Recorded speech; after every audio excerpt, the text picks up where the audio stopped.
Welcome to Lifting Leaders Podcast. This season, we're exploring what it means to light the spark, ignite genuine hope, and lead the change. And today, we're leaning into something that often precedes real change, the courage to name what's not working. Because before hope can be ignited, before change can be led, someone has to be willing to say, this isn't serving us. Naming what's not working isn't about blame. It's about awareness and about integrity. And it's about caring enough to tell the truth in ways that create possibility rather than division. In this conversation, we'll explore what ethical candor looks like in action, how leaders discern when and how to speak up, and what becomes possible when truth is spoken with courage and care. Welcome, Shirlene. We're so glad you're here. Welcome, welcome. Thank you for having me. Here's a little more about Shirlene. Shirlene Evans is a career and leadership coach and nonprofit volunteer leader who helps people and teams slow down, tell the truth, and make more aligned, sustainable decisions. Shirlene's path into coaching began after more than 15 years leading data and analytics projects. And so we're going to hear a little bit about that. We're so excited that you've got this expertise that you can share. As her work evolved, she found herself increasingly drawn to mentoring and coaching people, especially through pro bono consulting engagements supporting nonprofit teams. That experience led her through her own career reinvention and ultimately to earning her coaching credential and launching her career and leadership coaching practice. Today, Shirlene works as an executive career coach, supporting clients who are navigating career pivots and seeking work that aligns with their skills, values, and passions. In addition to her coaching practice, Shirlene serves in volunteer leadership roles with the International Coaching Federation Washington chapter, which is where I actually got to first get to know you through being a volunteer doing our data analysis. Yes. And also, she is an Every Girl Shines volunteer and leader. Yes. In these roles, she brings her background in data, consulting, and coaching to help teams strengthen engagement, improve decision-making, and increase their impact. Across all of her work, Shirlene is passionate about helping individuals and organizations name what's really happening so they can lead with clarity, care, and courage. And from a personal standpoint, I have so appreciated getting to know you over the last few years through ICF Washington. Same. And just recently, we found out that we were neighbors. Yes. We knew that. Neighbors. We also met through ICF Washington. Yeah. But we had coffee a few times, I think. Was it That's two? right. I was volunteering for the survey, the membership survey, and you were director of membership, and I just had questions. We had such a good time that we knew we were going to be friends. Yes. And I knew where she lived, but... So one really cool thing, just to let our listeners know, because you can't necessarily see us, right? You're just listening, is we are together. In the same space. In the same space. We are in Deer Haven Studios. Yes, and we're very excited to have, actually, it's our first time that we've had somebody in person in our studio. That's right. And we're excited to be able to have this conversation in person. We love virtual. It, allows so many things for us to be able to reach out to people across the world and that sort of thing. But there's nothing like being in person. So That's right. Thank you for making the little trip, because we're neighbors, to the studio. I'm willing to try and experiment with something new. And I just love your energy, Shirlene. It's just it's infectious and it's inspiring. And you are such a great example when we're talking about what we're doing in this podcast, especially right now, focusing on lighting the spark, is you just move through the world in that way. You have a spark, you have an internal spark, and that light just shines through you.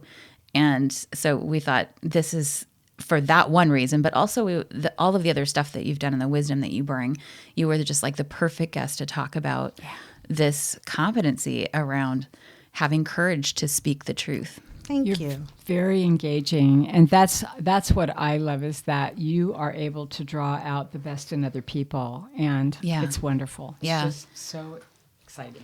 And we're going to talk about more of this through the questions too. But the other thing I really appreciate about you is you can speak the truth, even when it's hard for people to hear. You do it in a way. You're a great role model around it. How do we tell people? How do we share with people things that they might not want to actually hear, but is going to, is always in service to making the organization better or helping that person improve. And so that is, I think that's rare, and we can all get better at that. And so I'm excited to be able to dive into that a little bit about you sharing your wisdom about how do you do that in an effective way. So now that you're on the pedestal, let's dive into the questions. Let's dive in. All right. So, and I love this question. We always start with this question about tell us your story. You were talking about it a little bit earlier. I was in technology consulting for over 17 years. And about 15 years into it, I moved into another role that was more authentic to me, where I could help and support a team of people who were new to consulting and who were new to the technology. And so all of those things that arise when you don't know what you're doing was a way for me to help and support people through mentorship and coaching. And I started really enjoying that, creating my own little coaching plans for people. Didn't know that, when you're ICF certified, it's a very different kind of coaching. And I was just mentoring and supporting the folks. And so when I started thinking about my own career pivot, that led me to that group. But the reinvention of myself actually happened after I started supporting people in a way where they needed leadership, where they needed to have tools and techniques to move through this change that was happening with them. It was scary. And so after 2 years of doing that, I decided to get my coaching credential and start my own practice by coaching and supporting people through a career reinvention themselves. And so I can safely say that I left technology consulting, moved into career coaching, now have my own practice helping executive professionals who are looking for that change when it's that moment when they're like, you know what, I'm really good at what I do, but I don't like doing it anymore. I want to align my skills and my passions and do something I like so I can be happy. So I love helping to support those folks who are going through that kind of career reinvention. And that also leads me to mentoring and supporting people through organizations like Every Girl Shines. That is also something I kept with me. I decided when I do my career reinvention, I'm going to keep all the things I like. And all the things I like were helping and supporting people through the coaching, but also through mentorship. And so I'm part of this organization called Every Girl Shines. I'm a director for the Seattle chapter, where we help young girls who are in junior high and high school get connected to a professional woman so that they can help them walk through this journey in their teenage lives and help them with their confidence and help them shine. That's why it's called Every Girl Shines. I love that. Yeah, I do too. And, going back to what you said in the beginning about how you used to informally coach, and you found that you really liked that. I was thinking, how many coaches do we know that start that way, right?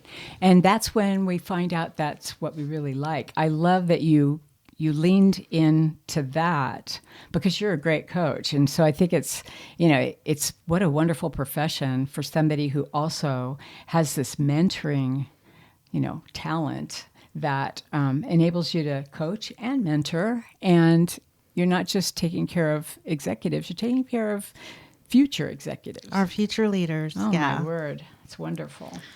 So we go off script a lot. So should have looked oh no. We're used to it. So when you think about, when you're mentoring, you're leading, right? It's part of what you're doing is leading. When you think about, when did you first know? Do you have an early memory of when you first knew that you were a leader? Oh, gosh. I actually didn't think I was a leader at work. I was leading these projects and I was leading teams, but I didn't have the title of leader. So I didn't think of myself as a leader. Now I know everybody's a leader. Yeah. And yeah, so I think that what switched for me is when I was trying to get promoted, understanding that there was other work that I needed to do to state that I'm a leader, like to bring awareness to everybody else that I'm actually a leader, and these are the ways that I've been leading all this time. And working with a coach at that time. So my mentor and my coach, Maurice Dupard, she's the one who helped me create this new space for myself where I get to be what I am creating. And that's actually what she said. Just go create it. Yeah, I love that. So in your experience, what becomes possible when a leader is willing to clearly name what's not working or what is working, even on a small scale, a positive deviant, before jumping to solution? And can you share a moment where naming the truth changed the direction of your work? Yes. Thank you for that question. This makes me think about the work I did with the International Coaching Federation of Washington State. The team had a survey that was really, really long. And so it was really hard for them to get insights out of it as a board in order to take the next action. And y'all are nodding in here with me because we were on I was volunteering for you both while you were on the board. Yeah. So I was able to. People would actually even stop filling it out because it was so long. Yeah. They wouldn't make it through. Yeah. Yeah. Yeah, I remember that. Yeah. So the first thing that I did was at least get a summary of that information to get that to the board, and I connected it to the actual board roles. So because the members are saying this is what that means to the director of programming. This is what that means to the director of membership. And then the next year, I talked to you, Crystal, and I actually moved into the director of membership role so I could create the survey that I think would make sense to understand what our members are saying instead of just doing the same thing year after year because the prior board did it that way, but to actually listen to what our members are saying that they want from us and that they need from us because they're paying to be in this professional membership organization. And so that was in 2025. We were able to take that survey, get insights a little bit faster than before so that now we can do it twice a year. And so we can get insight all year around in order to know what our members are saying. And our members are saying that they want more in-person connections in their local communities. They want to have meaningful volunteering experiences, and they want advanced programming that helps them as experienced coaches move their career forward as well. And we weren't doing that for them. We had like 60 different type of programming events, but they weren't the new trends or the things that are happening in the coaching profession that people want to talk about and people know. Like one of them is AI and using AI, leveraging AI as coaches. And so because of that information, last year we were able to have an in-person event that our programming team put on. It was sold out in person, and the title was AI and Coaching, or Leveraging AI as a Coach. And it was well attended. It was a wonderful kind of nod to, we hear you. Yeah. We hear you, members. You asked us for in-person, check. You asked us for a way to volunteer. We had 5 or 6 folks who volunteered to put that event on. And then lastly, we hear from you. You wanted advanced programming. This is what's happening in the profession right now. Yeah. Yeah. I love that. How did you approach the board with this new idea? It was a bit of a tradition to have certain questions be asked, and you kind of questioned all of that. And you were able to move that initiative forward. What did you do to be able to do that? I definitely had the support of the president and vice president at that time, because it was more important to connect with our members than it was to stick to getting these 50 data points that may or may not help us move the programs forward. It was, for us, it was kind of selfish. Like, we want to know in all these different ways what this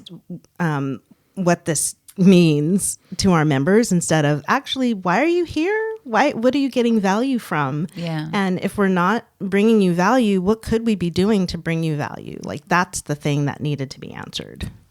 Yeah. I love that. Member-centric. And I remember that you really kind of brought that. Obviously, it's one of the key things, right? It's the whole purpose of why we're there. But you reminded us of that. You reminded us of our own value, that things that we said were important. And I thought that was really effective, to be able to say, I know that it wasn't like, I think this is what we need to do because it's my great idea, but it was, I know this is important to you, and I can help you achieve this, even though right now we're not doing that. But this new idea will get you further down that what's important to you to achieve what you want to get. And I thought just the way that you did that was masterful. It was a great example of how you can approach people to make these kind of difficult decisions in a way that is bringing the best out in them, because you're reminding them of their core values. And it was really powerful. There was no resistance to it. I mean, we had a good discussion about it, but I felt like it's pretty hard to argue with, I'm going to help you. You said you wanted this. Yeah. Help you achieve your core value. It's like, well, of course we're going to say that. Well, yeah. And I think a lot of times when you have people join a board, the whole point is you want to bring in a fresh perspective, right? Yeah. You want to bring in new ideas. And I think for a few years there, at least maybe for many years before, I don't know, that there might have been people who were coaches with that idea, but we were stuck in that traditional, these are what we have to give to ICF Central, or, the corporate part side of it, and these are the things that we just need to get this information, and we got stuck in a rut. And so now what you're doing is you're helping the board just break out, which is really what I'm hoping, that we'll see more and more people on the board who are like you, who come in with a fresh perspective, and it's embraced. Yeah. Right? Yeah. Well, this is also where I get to bring my skills and passions, to the table. So thank you both for that. I appreciated being valued for the data expertise that I brought, and being able to create essentially a dashboard for y'all to see the data and say, you know what, as a program team, we can do this. This is what our members are asking for.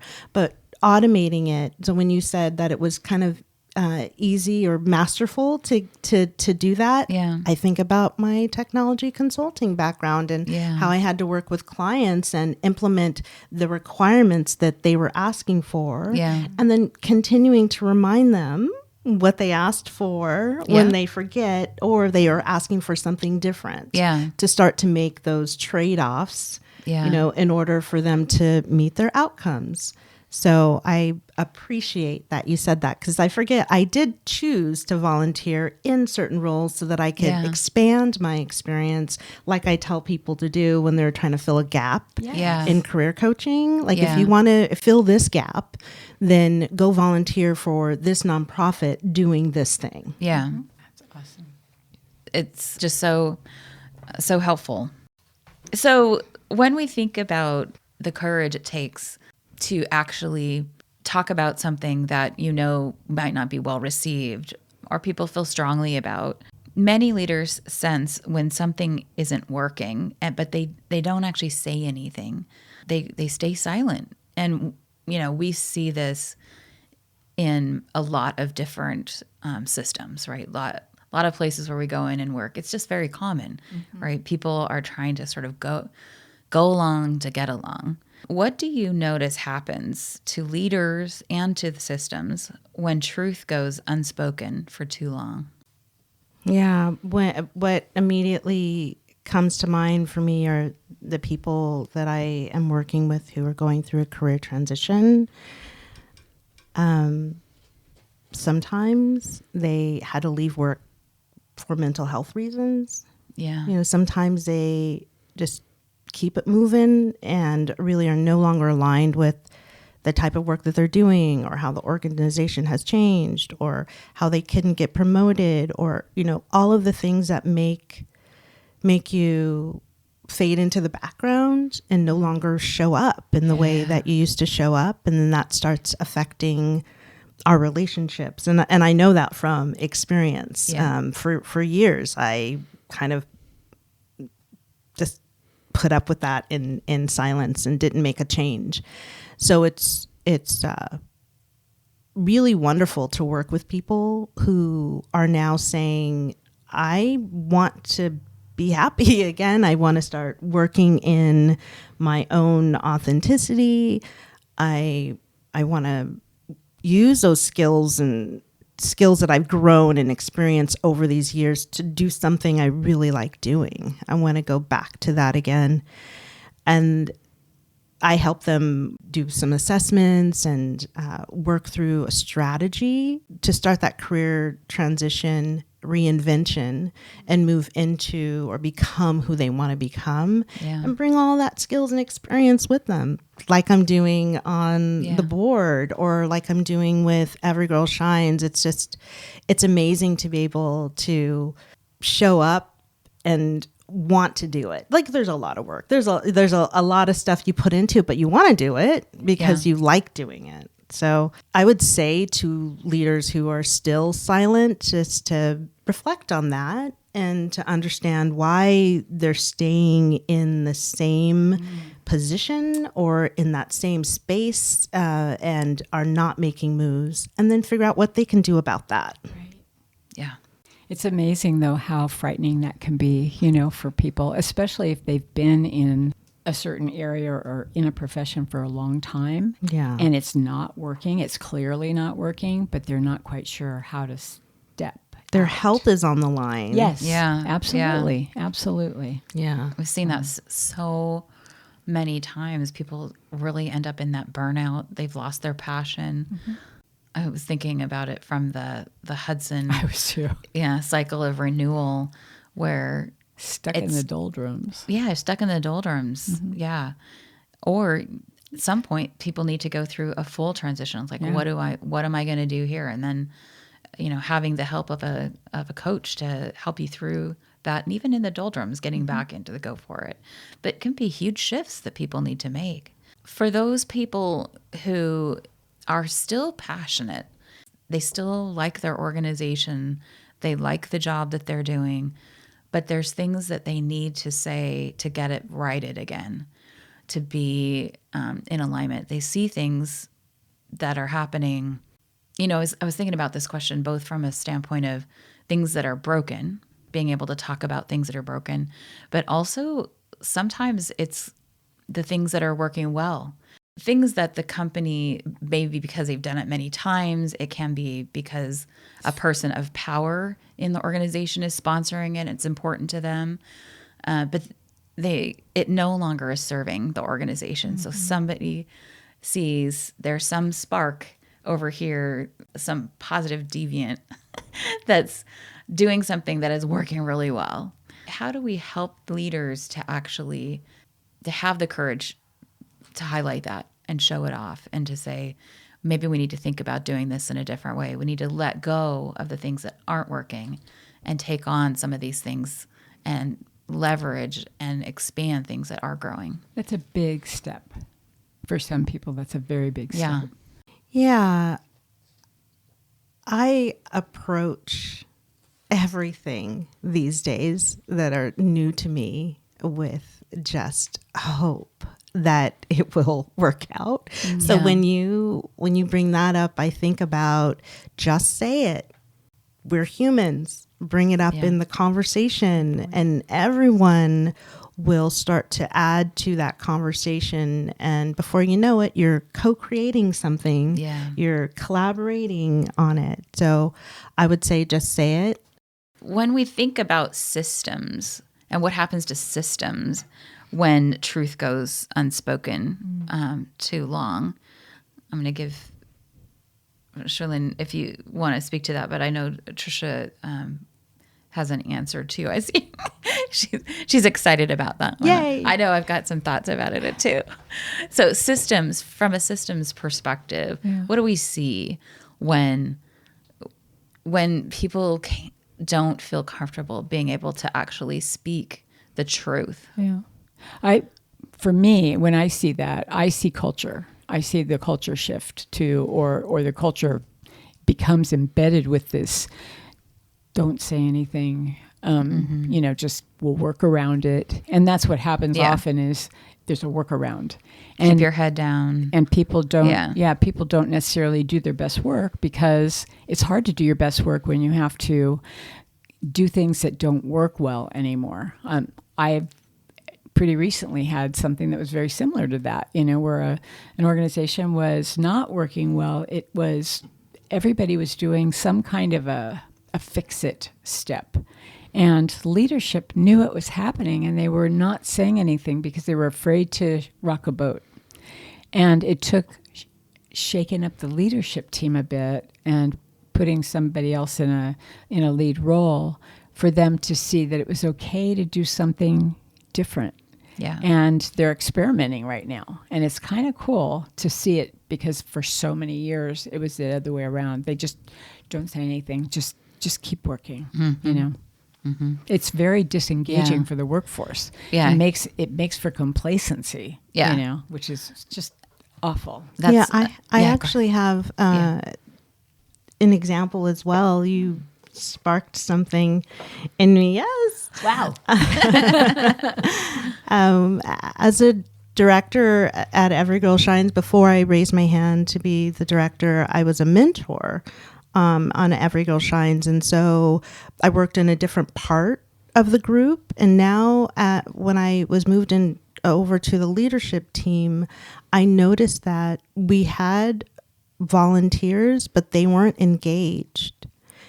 It ended up that one person was actually doing all of the work. Mm-hmm. And then some of the folks who were on the leadership team as volunteers, they got burned out and they decided not to continue. So when I got there, I was like, 3 people left. Okay. And then the people that were there, they were not as engaged as I would expect them to be. And it just turns out that people didn't know what their roles were. Right. At the end of the day. Yeah. So when I came in, I did I implemented a retrospective after our first event where I found that one person was doing everything, and used that data to determine what it is we could do next. What can we do because of that? Like, why are people volunteer? Because they want to give back and they want to help. And so they're there for a reason. Right. And so just asking them what it is that they needed, and it was defined roles and responsibilities. They didn't know that they could do something or make a decision about something, and they didn't want to step on somebody's toes, like you were saying. Yeah. And so they just didn't do anything, but they were there and available in case you needed them. They just needed to be told that. So I listened to them and also brought in 2 people who I knew wanted to volunteer in order to grow their own skills, and added them to our leadership team and had them all work together to create their roles and responsibilities, have them work together to determine what those outcomes were that we were going to be driving towards because of their roles and responsibilities. And so they were co-creating something that, again, that connection and co-creation and collaboration, that really helped the team. Now we're on our 3rd event, and it's just amazing and humming. Everybody is all pitching in. There isn't one person who's doing everything. And now those team members who were like in the original volunteers, they are now implementing initiatives that help them grow. Like one of them is out there doing recruiting for bringing in our mentees, our stars. It's not something she would have, done before. And then there's another who's bringing Toastmasters to our team. That's amazing. That's not something that they would have done before. But Changing the leadership team was part of that spark, like you were mentioning earlier, and also just getting data on what it is that people want to do, and then reminding them that you want to grow in this, that there's this opportunity, you wanted to grow in this, there's this opportunity. It's working out really, really well. I love that team. I love what you just said. It makes me think about, people who we hire, right? We hire people because we have a need, or we may have a need in the future, but we need to get it on board, right? And the people who apply for those jobs are applying because they have the skills and experience to do that work, right? But when you bring them into your fold, if you will, and then you don't utilize those skills that you've hired them for, it's so disengaging, right? And I think about, for leaders often, and even on a board, people coming in, they came in, they had skills, they knew what they were doing, a lot of experience and energy in the beginning.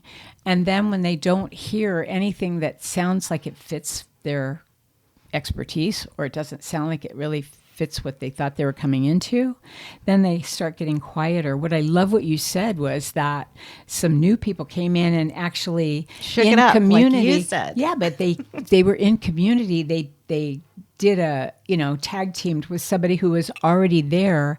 And what that probably did was that gave them the more seasoned folks the courage to step out of the box that they had put themselves in. Yeah. Right. I love that story. That's beautiful. Yeah.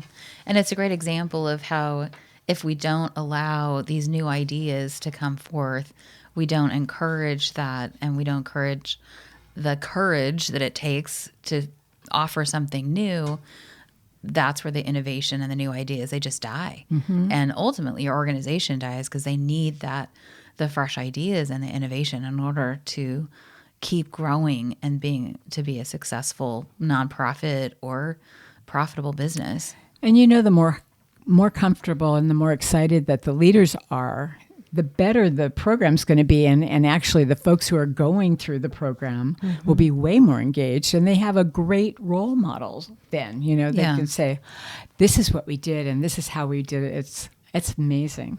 Yeah. So what have you found holds leaders back from leading authentically or telling the truth? And what can they do to overcome this? Well, I think that getting to know yourself and being aware of what you bring to the table is really important, so that you're always able to articulate how you're going to show up. And if you're showing up authentically and working with people who are supportive and collaborative, then there's nothing getting in the way of you speaking up. There's nothing getting in the way of you telling the truth, like you were saying earlier about truth telling. But you have to choose that right team, or you have to change the conditions so that you can be on a team where you're going to thrive, because you already know what it is that you need in an environment, what it is that you bring to the table, and how you can help and support the people that are around you and how they help and support you. Yeah. And if you don't get that, then you got to go find a space where you can be yourself and you can speak up and you can do the truth telling. I love what you just said there too. And I think what I heard when you said that was like, oh, they have to be grounded in their own self-awareness of the value that they bring. Like that's where they can actually make good decisions from, grounding in their own understanding of the value that they bring, their strengths, their experiences, their attitude, their energy, and working from there. I love that. But sometimes it's people who don't have that self-awareness yet. It's discovery, right? Yeah. It's kind of like you bring them in and they volunteered because they've never done volunteering before and they're a little bit nervous about it. And I don't know if I'm good enough. And, they've got all these things going through the stories in their heads, right? Those saboteurs are going crazy with them. But the people that are already there, welcoming them in and engaging them in ways that help them have that self-discovery, I think is amazing. That's what I think helps people who are in leadership, formal leadership roles, grow their leadership is when they stop letting the stories guide everything they do, and they start hearing people encouraging them to be themselves. What they see the person bringing that out in them, which is awesome, because a lot of times we're not very self-aware, right? Yeah. That's the important role of a mentor, right? As you're talking about all those things that you've done to mentor other people, helping them to see, Reflect back. see that goodness in themselves. Yeah, love that. Sometimes naming what's not working requires imagination, not just honesty. How do you see imagination playing a role in helping leaders articulate problems in ways that open possibility, which I think is really what's key here? How do we open possibility rather than shutting people down? Yeah. The opening of possibility, the example was what I just talked about with the leaders, the leadership team at Every Girl Shines. There was something there that was holding people back. There was something there that wasn't allowing them to really get back to why they volunteered in the first place. And so just asking them the question, what do you need? And what they needed was to know what they're supposed to do and have roles and responsibilities. And then bringing on additional people to the leadership team who were there intentionally to grow their skills and experience. Putting those two things together, I think, allowed the team to have more creativity and to think about, well, what can I do? How do I want to grow my own skills and create those possibilities? And that's how we had two people just out of the box. One of them started doing recruiting on their own and using AI to help them write letters and who to reach, determining who to reach out to that who has the same focus group, young girls who are in junior high and high school as we did, and which ones would be good partners for us. She did that all on her own. And then there was another person who was on the original team, who knew that she wanted to grow in her speaking skills. And so she's introducing Toastmasters to our team this year. And we're just like putting it as part of every program that we do. We have about 6 different events throughout the year. So we're trying to sprinkle in the Toastmasters and speaking in public and speaking on the spot and introducing yourself. We're trying to integrate those throughout the year because of her.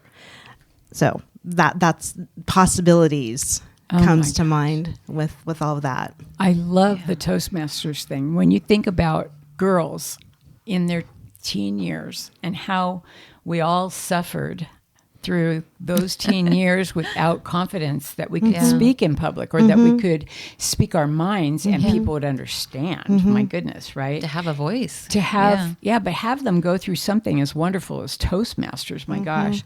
It also, your question, Crystal, really made me think. I think it's a great question. And part of it is that we have leaders in business today who don't use their imaginations very much in their jobs. And it's almost as if they're afraid to use their imaginations, or they don't have enough confidence in themselves to think that what they imagine might be really something kind of cool.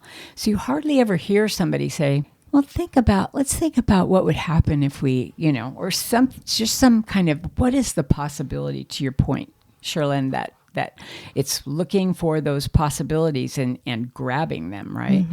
And they become then opportunities, right? Yeah, it's the whole thing about encouraging leaders to think outside of your box. And we say that and they just go crazy because what does that mean, right? But it's really put on your Disneyland head. Put on that head you had when you were a kid and you went to Disneyland or Knott's Berry Farm or somewhere like that, and you had a blast because you then saw yourself as Buzz Lightyear, or you saw, you know what I mean? It's like, and you start seeing something different. I know that that's silly and funny, but I used to work for a VP in San Francisco who went on to be a VP for that company that put that on, and she was all about imagining. It's just like, how do you think about thinking, right? How do you think about imagining what could the world look like tomorrow? And we talked about that when we were offline, about how your girls are the future of our world. And boy, if you can't imagine, you've got them at the right time in their world where they're still young enough to use their imaginations a lot, right? Yeah. And how do you hone that in and use it as creativity, right? Right. And pairing them with professional women who have been there, done that as mentors. They're going to be so prepared. And what really brought me to Every Girl Shines is that I didn't have mentors growing up. And I got a coach all of 10 years ago, into my career. Imagine if I had mentorship and coaching back when I was a teenager and not knowing if I could speak in public, or not raising my hand because I didn't want everybody looking at me, or not advocating for my own ideas because I didn't know how to, or advocating for myself because I didn't know how to. So this is going to help them help other people too. So I'm super excited about working with this new generation of leaders who just need some help and support. Yeah. We could have been calling you President Evans, huh? That would have been. She's going to be president, ICF Washington. Did you know that? Next year. Yay! This year she's VP. Yeah. It's very exciting. Well deserved. Thank you. Thank you. I'm excited about it. Yeah. Very fun. And I'd say, aren't we lucky? Aren't we lucky? So since we're integrating Toastmasters in our program this year, it would be wonderful to build up to an outcome, and the outcome being that we invite the girls to speak on a podcast like this so that they can tell their story and talk about their journey of mentorship, which is like the homework assignment at the end of the program. We would love that. It's the capstone, really right? Yeah, the capstone. Yeah, I love it. And we'll make that happen. Yeah. That's not even a challenge. That's a given. Yeah. I think that's a wonderful idea. Thank you. Thank you. One of the things that we heard in our hope research, one of the top things that brought people hope was the youth. And so it really does, it would help the girls, but it would also be right in alignment with what we are passionate about, which is hope. I think it would be a lovely thing for our listeners who listen to us regularly to hear how important it is that we listen to the next few generations, right? I think we've been saying that our hope and our opportunities are with this next generation. And so let's put our money where our mouths are. Yeah. Right? Let's have them tell their stories. Thanks for that. They're really fun. We always love to leave leaders with something practical. Like, what's one or two practical things that a leader can do to create an environment where their people feel comfortable coming to them and talking to them about things that are challenging, things that aren't working, or things that are amazing, but there's no support for them yet, or they're amazing and they contradict something that the organization highly values. Like, how do you create this environment that encourages people to be courageous? But just one or two practical things that somebody could do. They get done listening to the podcast, they're commuting to work, and they're like, I'm walking into the building and I'm going to do these two things this week. What could they do? The first thing I would say is talk to your people. I mean, ask people what it is that they need, and you're starting to create that culture of support when you support them with what they need. It's so easy to think you know what it is that people need when all you have to do is ask them and then do that for them. And once they can rely on you and they can know that I trust that Crystal is listening to me and that Crystal is supporting me in this way, I'll bring this other thing. And that building that relationship and that trust over time is, I think, what would help change that culture to a culture of support. Yeah, I think about, you keep saying trust, and I think that to me is, when you said that, it sort of sparked another thought about that psychological safety. When you think about people, if they've never had their leader reach out and say, what are some of your ideas, that all of a sudden they're being asked, they may not feel comfortable saying something because they might feel like they're going to be judged, right? I mean, at least I know I've been in that boat before. And I wonder, it's like, how do you get the leader to get to that point where they can ask that question and people will feel psychologically safe? They have to keep showing up. They have to keep doing what they say that they're going to do, back to trust. Yeah. Takes time. Huh? Yeah, it takes time. It takes time. It takes action. Yes. And I think that was one of the things I really appreciate about what you said, is that it's asking, but then it's doing. So that to me is kind of the answer, because if you ask and never do anything that people say, you lose the trust. They're going to stop saying anything, right? Yeah. The first time you come back to that staff meeting or whatever and say, I loved that idea that was brought forward last time, and here's what we're going to do to implement it, or how can we implement it to engage them in how it gets implemented. But whatever it is, you're taking action on it. And all of a sudden, the next time you ask for ideas, you're going to have a lot more ideas, because people are like, wow, it might actually happen. Yeah. Yeah. You're taking action and you're letting them know what action you took. Yes. Yeah. So important to communicate. This is why. It's not just that you do it, but that this is why. Yeah. It's great recognition too. I mean, it's not so formal that people will get intimidated by it. It's like a pat on the back, right? Yeah. The other thing, Shirlene, that you said that is so important is keep showing up. Yeah. Keep showing up. Like, they're going to eventually have to fold, They're going to get tired of the silence, right? Of the nobody ever saying anything. It's like, finally, somebody will have the courage to say something. And then people need time. There's your golden moment. Yeah. I have been in situations, though, where somebody finally did speak up and they started talking. And then it grew and it grew. And every frustration they had for that person came out in and everybody in the background's going, nodding their heads going, that's true. Listen to them. Listen to them.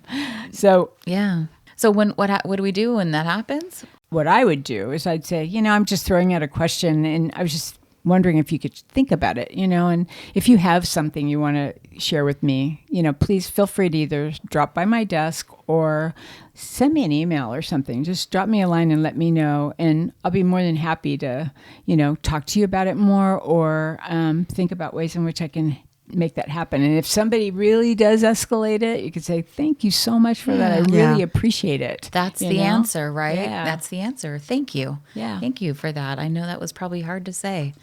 And then go and take a walk. Exactly. As a leader. Take a few deep Clear breaths. your mind. Yeah. It's like, how do I take care of myself after I've heard this really hard stuff that I've never heard before? And then what are you going to do about it? And what are you going to do about it? Exactly. Yeah. But you can take a breath before you take action. Yeah. Yeah. Yeah. Thank you for that. As we begin to wrap up, I'm wondering, when leaders are standing at that moment of tension, knowing something isn't working, but unsure whether to speak, what would you want them to remember from what we've just said today? Have the courage to just do it. If you are grounded in yourself and you know what the values that you are bringing to the space, rely on that. Opening up a conversation will have it work out. Collaborate, connect, co-create, all of those things that I talked about earlier. Even if it's with volunteer teams, it's with your teams, it's with any teams, it's with human teams. That's how you change the dynamic. That's where the magic happens, when you're connecting with them, collaborating with them, and co-creating with them. So it starts by asking and speaking. Yeah. Love that. So we always close with this question. It's like the standard. What's next for you, and what are you really excited about? Well, what's next for me, and something that is I'm clearly talking about over and over again, is helping teams, supporting teams. And so I am exploring a team certification, a team coaching certification. Nice. So what's next for me is to find team engagements where I'm supporting teams like nonprofit teams, because I've been volunteering for nonprofit since I was 18 years old. Wow. And so there's just a place in my heart for people who are doing great things in the community. And so I want to find a way to help them increase their capacity by building high-performing teams within nonprofits, again, using my skills and expertise and my passions combined together to continue to help. I think that's just amazing. I can see a whole new generation of very confident young women who go into business and actually take the bull by the horns, right? I love this. Yeah. I really do. I know there have been pockets of organizations that have done this over the years, but I think this is, for Washington State, it's just a wonderful thing. We have a very entrepreneurial state. Yeah. Our whole region here is like that. And you're just setting them up for success. It's wonderful. So if people want to reach out to you, how can they connect with you? My website, and you can reach me at my website, mentorshipandcoaching.com. Yes. Perfect. Yeah. Great. Or on LinkedIn. Is that mentorship and coaching? A-N-D? Okay. Thank you. Great. Well, thank you. It's very fitting, right? It Yeah. is. It's perfect. Right. Perfect. Thank you so much for being on the podcast. It was really fun to have you here in Deer Haven Studios. It was a delight. I loved it. And we'll probably be having you back again. Well, we will because we're going to be with your girls here. Yes, Yeah. yes. Thank you so much. I really look forward to that too. It's going to be Thank you fun. for having me. Thank you. Bye. Bye. Well, that was really fun, wasn't it? It was fun. I just adore her. I think Shirlene she's got an energy that is so infectious, and she's got a wonderful message. She really does. I was thinking, what a big heart. Yes. She's just so giving. In fact, at the end there, she was telling us that she's been volunteering in nonprofits since she was 18. I know. I was like, wow, the impact of that is just incredible. Yeah, I think she's such an altruistic person, and it's always so refreshing and wonderful to talk to people whose focus is outward all the time. Yeah. And you don't want them to neglect themselves, but you certainly, it certainly makes for an interesting and kind of a warm and inviting conversation. And that's what I thought we had today. It felt that way to me. Yeah, someone who's truly making a difference, making a better world. That's right. Yeah. So listeners, as you reflect on today's conversation, here's your invitation to carry the spark this week. Notice one small truth that you've been sensing but haven't yet named. It doesn't have to be dramatic, and I think that's the best place to start is what's something small. It has to be honest, though, something that you really do feel passionate about. It matters that you actually call this out. It might sound something like, this meeting structure isn't helping us make decisions, or we keep circling this issue without resolving it. Maybe I'm noticing tension that we haven't acknowledged, which I love that because that's kind of that curiosity piece. Yes. It's like, what this tension, I wonder what this tension really is. And our values say one thing, but this process reflects something different. Yeah, that's a little deeper one, isn't it? Yeah, so wherever you are comfortable, it's starting to build a muscle around courage. So then ask yourself, what is the most constructive way to name this? Who needs to hear it? I think that's really important too. I think one of the things that I was thinking about as we're having this conversation is who needs to hear it? But maybe also who can you sort of recruit to help you give the message to? Right. Well, and you've heard this before, know your audience. And it's really, that is how you gauge your style and your approach to things. Yeah. So, Yeah. And what outcome am I hoping for? That's really important too. Do I just want to inform somebody about something, or do I actually want to make sure a change happens? Absolutely. And both are valid. And when you're ready, name it with clarity and care. Leadership begins when we care enough to speak with clarity and courage. And that's what we're trying to encourage in our teams as well. And as a leader, when you're the role model for that, it inspires others to do that and invites them to do it as well. And that's how sparks become shifts. This year, our focus is clear. Light the spark, ignite genuine hope, and lead the change. Because hope isn't passive. It's something we practice through intentional, everyday choices. Leadership begins when we take what resonates and allow it to shape how we show up for others. And that's Shirlene all the way around, right? Oh. And if this episode resonated with you, share it on your social media so the spark can travel even farther. We hope you'll keep listening because we have more exceptional podcast episodes coming up with more fantastic guests. So be sure to subscribe to Lifting Leaders Podcast on Apple Podcast or wherever you listen. If you're looking for help in developing your leaders or would like a growth opportunity yourself, please contact us through our website at www.liftingleaderspodcast.com. Thank you to Ari Chance Roberts for his technical support of our show. Finally, please take 30 seconds to follow us. It helps you because you never miss an episode, and it helps us because you never miss an episode. To follow us, go to the Lifting Leaders Podcast show on Apple Podcasts, Spotify, or wherever you listen. Then just tap the plus sign in the upper right-hand corner or click on follow. While you're there, if you'd be willing to give us a 5-star rating and review and share the episode with a friend, we'd be very grateful. Thank you, Crystal, for bringing Shirlene to us today. I think that was just an amazing idea. It was great. It was great. So many thanks to you, our listeners. We are so appreciative of you. We hope that you'll come back, and we want to give you what you want. So reach out to us if you want to hear something else as well. Yeah. Until next time, keep lifting leaders. Bye. Maybe I'll just go to the question. I'm trying to. It's going to be edited out. Oh, good. Thank goodness, huh?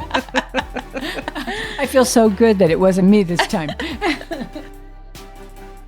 We'll take that part out. Yeah, we have to. I just wanted to ask the question. No. Well, that's what happens when you laugh too hard, huh? What just